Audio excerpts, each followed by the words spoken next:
Can you please explain what is 5B and who or what is the Maverick? So 5B is a clean tech innovation business, and Maverick is our flagship product. Maverick is our solution to make solar as low cost, fast and easy as it can and should be. Maverick is essentially a prefabricated, productized version of a solar farm. It all works so that you can land a container anywhere in the world and unfold these pre-packed concertinaed solar panels. We've been kind of really wrestling with the challenge of how to build more solar faster, how to make it easier, how to make it cheaper. In the Australian environment, for us that meant remote locations, really harsh conditions, high labour costs, particularly on construction sites, and prefabrication is a really obvious answer to that. We build 50 kilowatt blocks in factories, we ship them to site, and then we rapidly deploy them and unfold them across the sites. It started for you on a farm, didn't it? At the time I was working at Innovators Energy developing some of the country's first large-scale solar farms, and we're travelling into some really remote locations. And then we're out at a property in Ningen, Western New South Wales, and this is kind of on the edge of a 100-hectare property of a solar farm to be. And we were playing around with some solar monitoring equipment, and we were pulling some bits off, and we ended up with a couple of solar panels kind of lent up against the farm fence. Almost like in an A shape. Exactly. And something kind of triggered, and then suddenly the thing just kind of collided in my mind, and I could see, like, what we now build years later, I could see just like rolling out across the site on 100 hectares. I then called Edan, my colleague at the time and my now co-founder and business partner, and spent the next 8 hours driving back to Sydney, talking to him, didn't sleep for 3 days, left our corporate jobs, started 5B, and here we are eight years later. So how did you get involved with Sun Cable?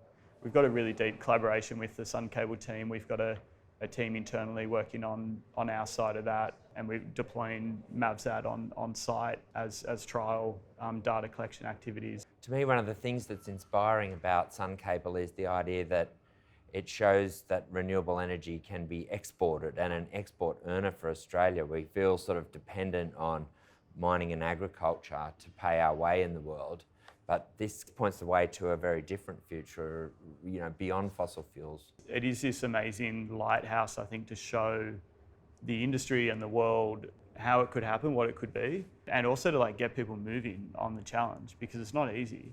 It's all possible, but it requires a lot of thought and planning. It could be the rebirth of manufacturing in Australia, couldn't it? Absolutely, and it's playing to our strengths as well, right? It's like we have space, we have sunshine, we have like vast amounts of resources, we have the technology to do it, and rather than just digging stuff out of the ground and exporting it and having someone else burn it or us burning it ourselves, you know, we can actually really like redefine the way that we use that nexus between technology, space, energy, resources, etc. But like the defining challenge in this space is it's not whether you're a big sunny country that has space. Like, that's not unique in the world. Solar and wind is far more widespread. The number of countries that could become the new hydrogen superpower is like, you know, more than one, and it's probably more than 10. And the only defining factor is who does it first.